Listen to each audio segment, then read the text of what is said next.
From our laag sa Mindanao, touch base unata dinhi sa Cebu. Atong adtuon ang lugar nga nabantog isip home of the Philippines' largest copper mine. Pero Jude, iset aside sa natong pagmina dinhi sa Dakbayan sa Toledo ug dungan nato nga suruyon ug tilawan ang Toledo's best. Kung inyo pakutano ng inyong kaugalingon ug what to do in Toledo, ali, uban nimi, maglaag lokal ta. Suruyog mo suporta sa mga lokal nga pinangga. Katahumo ka bunda, mga dapit nga puno sa gasa. Let's go! La la la la la la ang lokal. Ikaw ka kumanlaaga. La la la la la la ang lokal. Ubantado na sa kalambuan.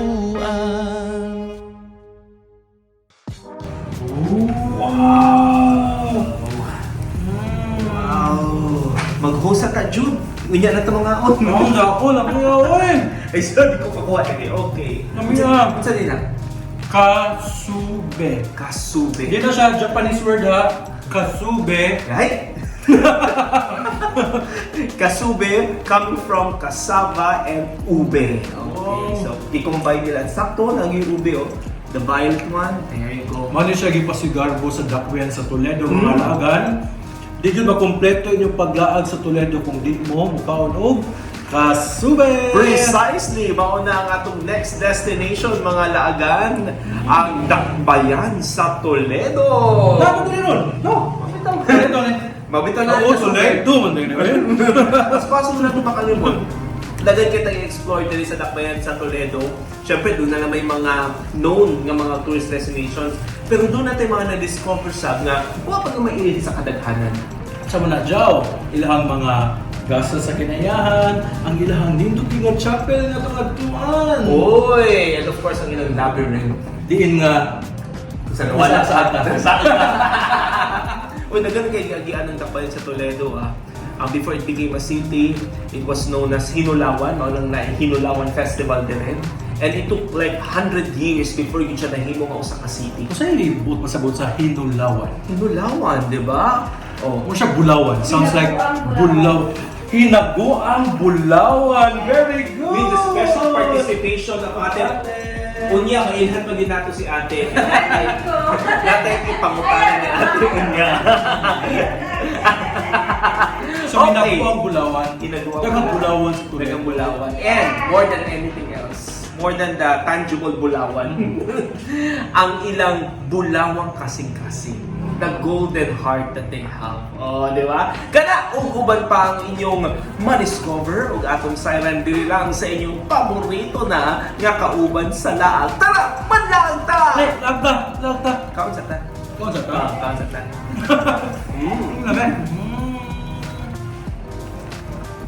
Toledo City is one of the progressive cities in the province of Cebu. Ang Dakbayan sa Toledo was formerly known as Pueblo Hinulawan. Hinulawan is actually the name of the river belonging to the city, a popular place where the popular Hinulawan River Festival is celebrated. Toledo City is located around 50 kilometers gikan sa Kapitolyo sa probinsya sa Cebu.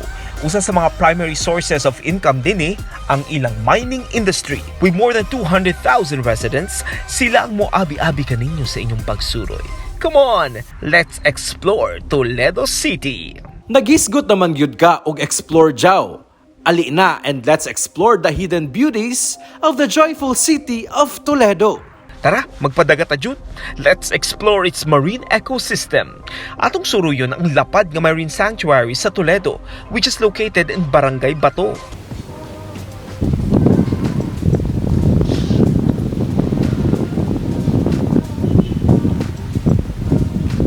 Wow! Fish na fish. Dagan kay mga isda dali Jude Torres, no? Yes, lahi gyud nga klase sa isda. Yan na pa yung mga corals, diba? So, ilang Pinoy-anan. So, diri nga area, protected na siya. So, kung naghinam-hinam ka nga makaligo, di gid pwede. Diving dili sad pwede. So for your eyes only. And for your photos only. Yes. Aw ha, kung imo tan-awon din clear kay ang tubig and makita gyud ninyo ang mga isda nga freely nga naglangoy-langoy because they know nga why manghilabot nila, why mo sikop nila, why mo dakop nila jaw. Mao na nga makita gyud mo sila dinhi oh. Bisag dinhi ingani ka mabaw sa tubig. Naidagang isda. Pero pwede nilang pag-posing. Usa ka gasa sa kinaiyahan ang Batu Marine Sanctuary nga dunay libuan ka mga species sa isda dinhi. Ang Batu Marine Sanctuary parte sa lapad nga Tanyon Strait nga usa ka marine protected area. Tungod kay protected ang Bato Marine Sanctuary, di ka pwede nga mangisda dinhi. Take note ha, gibawal sab sa lokal nga kagamhanan sa Toledo nga liguan sa publiko ang lugar aron mapreserbar ang kanindot ug ang bahandi sa kadagatan nga naa sa Toledo City. Tungod kay atong nakita dinhi Jaworski daghamang mga isda. Tama kay bawal nga pick-up lines about isda. Okay, abilang ko si connection sa pick-up line sa isda. Pero about isda itong kategory. Okay, di ba nga maka-pick up og isda so mag-pick up line sa lang tayo. Wow, maisip na yun! Congratulations! Sige, Sige, ako na. ikaw una. Ako na, bunutan eh. Ako Okay. dito na. Unsa nga isda ang nag-inusara? Unsa? Isdawan! O naman, isunod. Namin nag-inusara. Unsa nga isda ang duha? Unsa? Tuna! Okay na ko. Unsa may isda nga sigig pangutana? Unsa man? Wow na ko. Isda you? Abi na ko, worse na ko. Unsay isda nga na ay twins? Unsa Na man? ay twin. Unsa man? Twin siya nga isda. Unsa lagi? Unom na sila ha. Isda pinikas. Bye! Ingat sa biyahe! Hay nako natong duha jaw. Perte ka dry sa atong joke ron. Wa mahisama sa kaanindot sa Bato Marine Sanctuary. Ug basin tungod kay way lami atong mga jokes, basin dakpunta sa mga fish warden nila dinhi. Bitaw mga laagan. Seriously, na yung mga fish warden yun din eh. Mga empleyado ni sila sa LGU, din ilang tahas maong pagbantay sa Marine Sanctuary gikan sa buot nga musuway nga moabusar sa lugar. So kauban na to jaw atong mga fish warriors. Wow, I Silang kuya. And atong may nabi karon si Kuya Ruel. Ruel. Ruel. Kuya Ruel. Asa ko sa Romel? This is Kuya Ruel. Ito amigo. Okay. Kuya Ruel, pwede ka mustorya na mo unsa ni about ang sanctuaryo dinhi sa Bato. Dakbayan sa Toledo. Unsay na dinhi, unsay makita sa mga bisita kumani sila dinhi. Wala ang kita kanira yung mga coral so gining mga isda. Pero hindi kita naawon no? Ang daghan kay sila ba? Dito nga dapit ang murag mo paano bitong magtapo ka mga isda dito.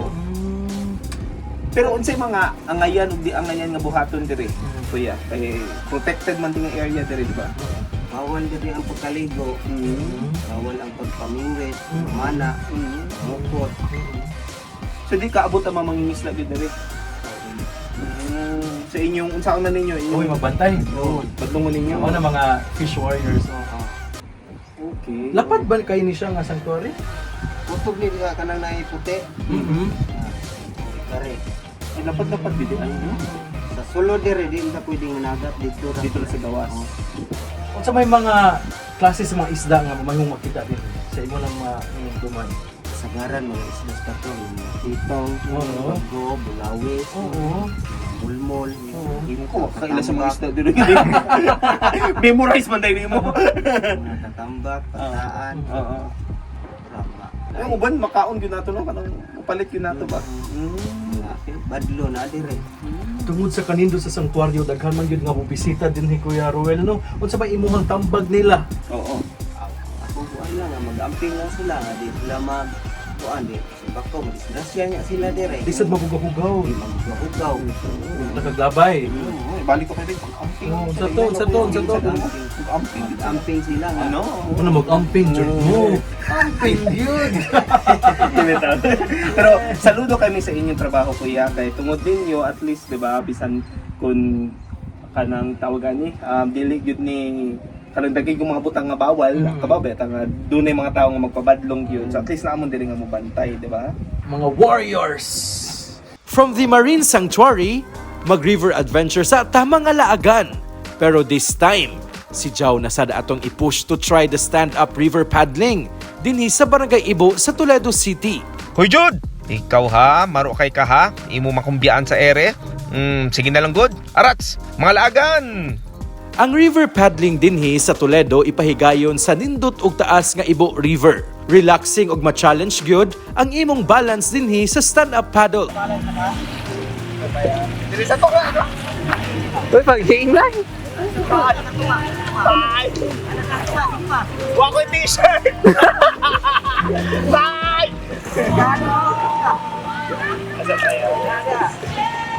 Wa ko t-shirt tayo. Wa ko t-shirt na lang. Balik ko tayo, eh. Uy, careful. Wabito ko na lang sa inyo. Usa sa mga mutudlo og stand-up paddle din mao si Loy Lorenzo. 63 anyos na si Loy Lorenzo. Ug matod niya, there's no age limit in stand-up paddle. Ang importante, makabarugyapon ka o malingaw. Kasi natabang ani tay sa inyo dire sa turismo dire. Isa ni siya naka-lahi-lahi yung nasa. Oo. Yang Ang katiyan niya.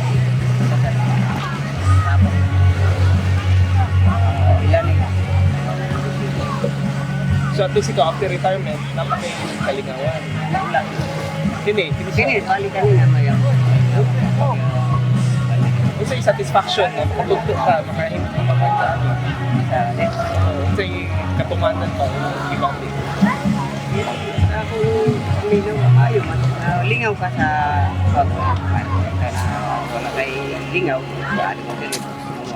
Pero rin mo, uda ng sapa.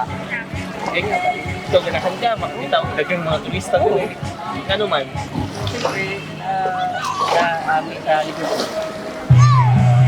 sa paatas na. yung ibalik na dito ang kalansik sa turismo. Naburog na anak ko. Para sa gustong mag-stand-up paddling, mamahimo ninyong ma-experience ang adventure sa budget nga 250 ngadto na sa 300 pesos. What to do pa ba in Toledo? Wait. Let's have some divine intervention. Atong bisitahon ng Kapilya Santa Ana Museum and Community Center.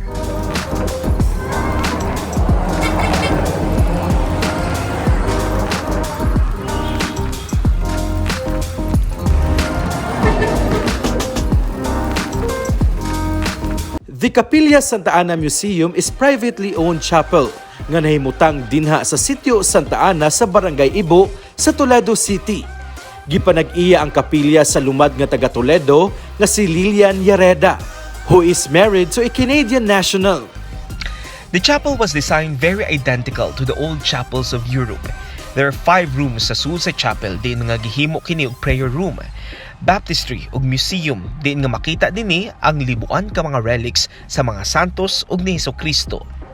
Sa ilang choir loft sub, makita ang ilang 10 karaan nga piano na nakuha pa nila niadtong 1859. Makita sab sa sud ang replika sa masterpiece sa international artist na si Michelangelo nga mao ang Pieta. May buntag mga laagan, atong gi-mellow down atong voice kay naata sud sa Kapilya Santa Ana. Bless ka na ko? Oo, natasod din.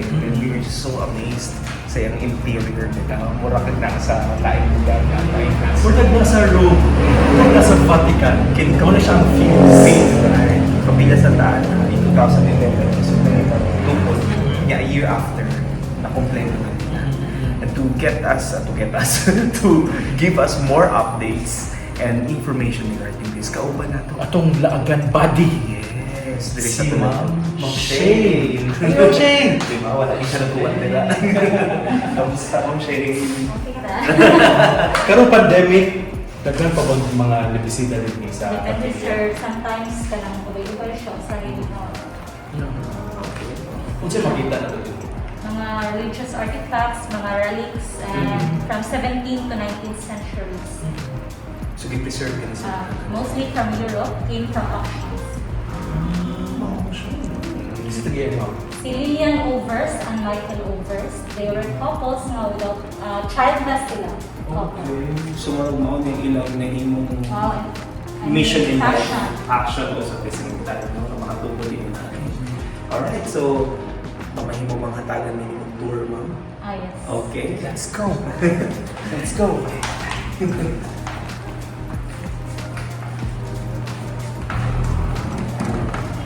So this is the main chapel. Usually, naiinis sa dito. Upon request ng master. Apat request.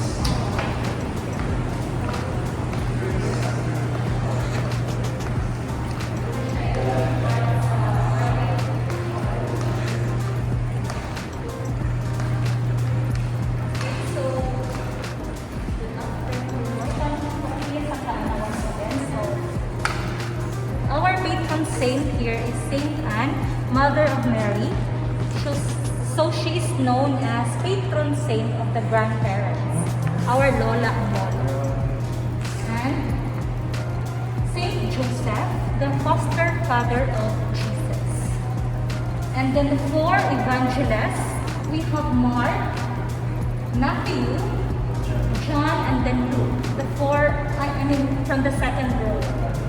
And then from the lower left, that is Saint Jude Tadeus. That one. Oh, that one. For the impossible or hopeless cases. So, And next, that is Saint Barbara for the laborers and miners. And she is also against of calamities. And Saint Valentine for the lovers and couples. February 14. Feb 14. And last, that one, Saint Anthony de Padua for the lost things. So Jesus on the cross estimated 400 to 600 years from Europe. From Europe. Including the cross. that's wooden.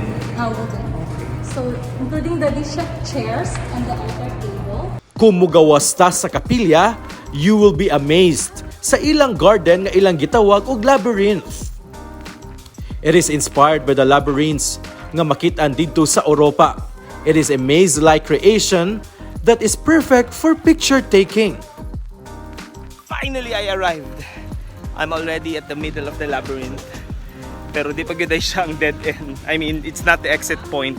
So I have to go back from where I started. Follow the path.